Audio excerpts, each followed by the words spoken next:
It has an important role in functioning of the body's largest organ, which is skin, the integumentary system, you guys. Dehydroepiandrosterone, DHEA, dehydroepiandrosterone. Okay, so this is something that you guys hear a lot with people who are like bodybuilders, because it's very important if you want to build muscle. That's why y'all hear people saying like stress kills, because you know that's what that is. Those cortisol levels getting high and it affects your body. And that's also a good thing, because you know, when it comes to your body, it's not about just treating the inside. You have to take care of the inside and the outside, the mind. Take care of your body as a whole, because hormones are very important. They affect your body, and that's why you really are what you eat when you are like stressed out. Next is thyroxine. I've shared that with you guys too, that I take a thyroxine replacement, levothyroxine, because next is cortisol. You guys know this is known as like the stress hormone.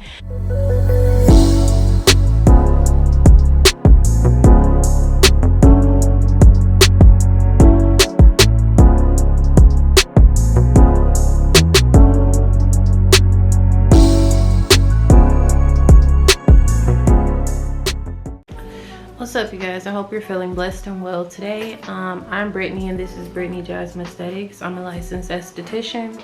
I am in Michigan, you guys, in Redford, which is not too far outside of Detroit. So if you are watching me from Detroit, feel free to book an appointment on my website at BrittanyJasmineAesthetics.com. But yes, this video is just going to be kind of something that you can, let me come up a little bit so y'all can see me. Something that you can kind of listen to, you know, you can kind of listen to this just while you were, I don't know, washing dishes or before you go to bed or something, y'all. Like I said, hormones have really been affecting my skin lately. So I did want to do a video to talk about hormones, because it's important, y'all. So it's just basically gonna be me talking about hormones, and I'm gonna play some little music, something so y'all can listen to it. So yes, I actually received my latest. I am subscribed to a lot of skincare magazines just to stay up with like what's new and what's going on in the skincare world, because that's what you gotta do, that's what you have to do. But my latest issue of Skin Deep, they had a whole section about the 8 hormones that affect your skin. And like I said, most of this I already knew it, but I took a little bit of information from there, because so I just want to give credit to where credit is due. But the first one is estrogen. Estrogen is well known for the female hormones. I'm going to be reading a little bit, you guys, because it's a lot of information and I don't want to miss anything or forget anything. So estrogen is most well known of the female hormones. It's a family of more than 20 hormones. There are plant versions of the human hormone estrogen called phytoestrogens that are found in various botanicals such as soy, wild yam, raspberry, and licorice root. There are also industrial and cosmetic chemicals such as sunscreens, preservatives, and solvents and fragrances that have estrogen-like effects called xenoestrogens. Xenoestrogens have been blamed for a wide range of health challenges, including endometriosis and fibromyalgia, cancers of the breast, reproductive organs, and colon.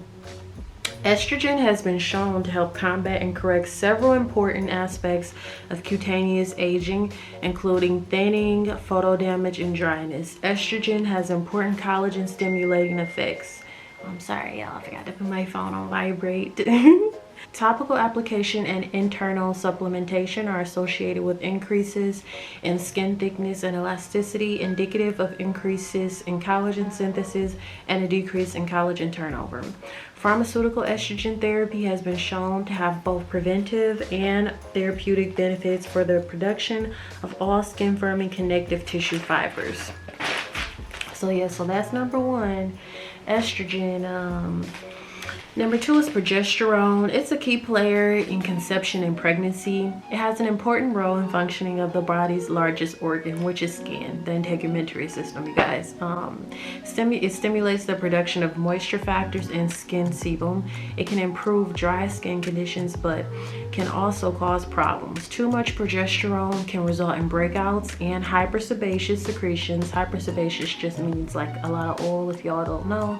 Hypersebaceous secretions. This effect can be observed in the second half of a woman's menstrual cycle. Okay, that's what I was talking about, you know, Y'all know, if you've been subscribed, you know what I was talking about. In the second half of a woman's menstrual cycle, with the appearance of oily skin and blemishes, dermatologists often recommend the hormone to treat signs and symptoms of skin aging in menopausal women. Okay, so that was number 2. Number 3 is insulin. You guys all, I'm quite sure you've all heard of, you know, because of insulin and blood sugar, but it also actually does a lot more. Insulin is actually contributes to a lot more in the body. It's a sugar hormone associated with diabetes and blood glucose, but it also plays an important role in many body functions. It's involved in the performance of the circulatory system and heart, the brain and nervous system, and the cells of the immune system.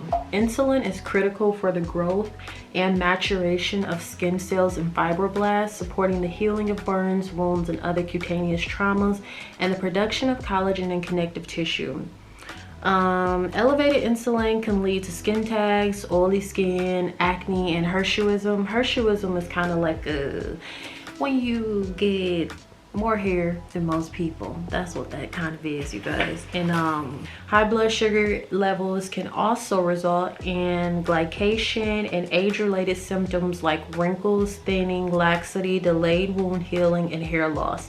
And because of insulin's association with other hormones like thyroxine, testosterone, and cortisol, a wide range of skin conditions linked to those other biochemicals can also occur.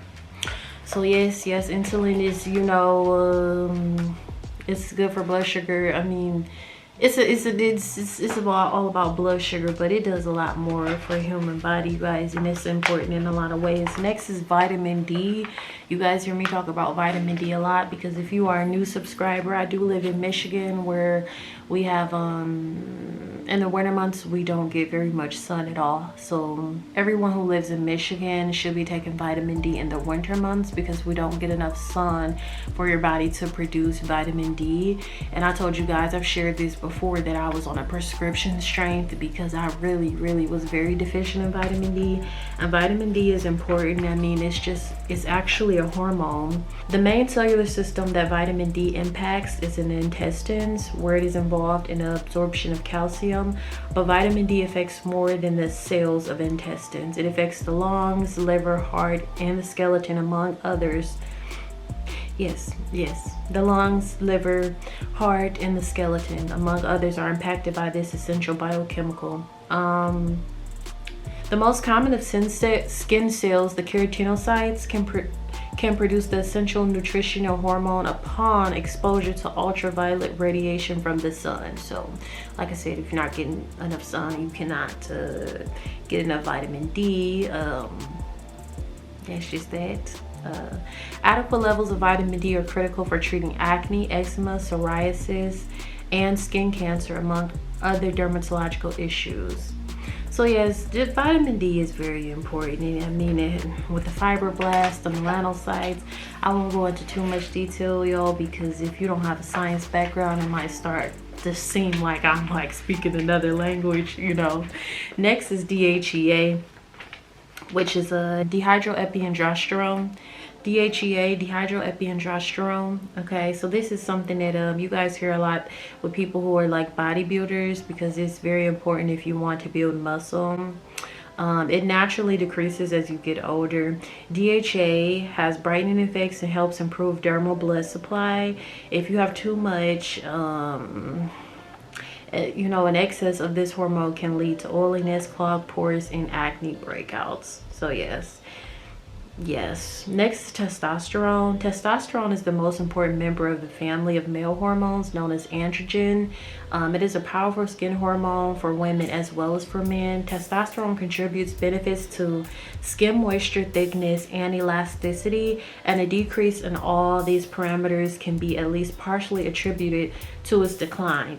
Excess testosterone, as well as increases in a powerful testosterone derivative called DHT, can lead to to sebum overproduction. Sebum is just like oil, you guys, oil in the skin, pore clogging, and acne breakouts. So that's testosterone. Next is cortisol. You guys know this is known as like the stress hormone. When you are stressed, your cortisol levels tend to increase. Colloquially, you know, just commonly referred to as a stress hormone. This important biochemical is involved in much more than the stress response. While it's largely produced in the adrenal glands, the skin is also a source of cortisol production as well as its target. Consequently, all the skin's activities and functions are affected by this hormone. So that's why people get like broken out when they're stressed and stuff. The impact of stress on the skin is largely mediated by cortisol. Yes, and all the signs of skin aging can be partially attributed to an abundance of this hormone, and lowering cortisol levels by reducing physiological stress and psychological causes is one of the most important anti-aging techniques and strategies. That's why y'all hear people saying like stress kills, because you know that's what that is. Those cortisol levels getting high, and it affects your body when you are like stressed out. Next is thyroxine. I've shared that with you guys too, that I take a thyroxine replacement, levothyroxine, because I've had hypothyroidism, and it affects your body in a huge way too. If my thyroid levels are off, my face will break out. I will have issues with my bowels, issues with my mood, with my energy, everything. So thyroxine, it is arguably the most important hormone in the body. It's produced by the thyroid. Thyroxine is the chemical that regulates and controls all cell behavior, including those of the skin.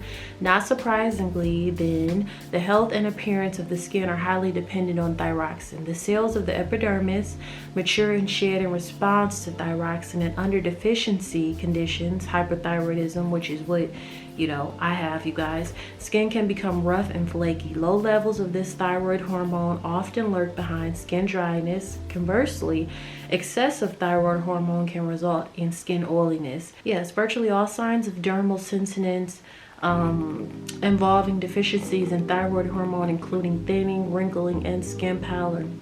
So yes, and because the thyroid hormones regulate the production of connective tissue, impairment of collagen and hyaluronic acid synthesis can also be expected in a thyroxine deficient state. So that's just kind of a little summary, you guys. Of course, you can go much deeper into this. If you are struggling with your skin and you are treating it well, you're kind of eating well, that's what I would suggest, maybe to go see a doctor and get some blood work done, because you never know. It could be a hormonal thing, it could be a thyroid, a hormone. You might need to take some type of medication, and that's also a good thing, because when it comes to your body, it's not about just treating the inside. You have to take care of the inside and the outside, the mind, take care of your body as a whole. So that's that, y'all. This is probably a pretty short video, but I just wanted to share that information, because hormones are very important. They affect your body, and that's why you really are what you eat. So that's it. Hope y'all enjoyed it. Y'all go ahead on and be blessed. Subscribe if you like this video, and I'll see y'all in another one. Bye.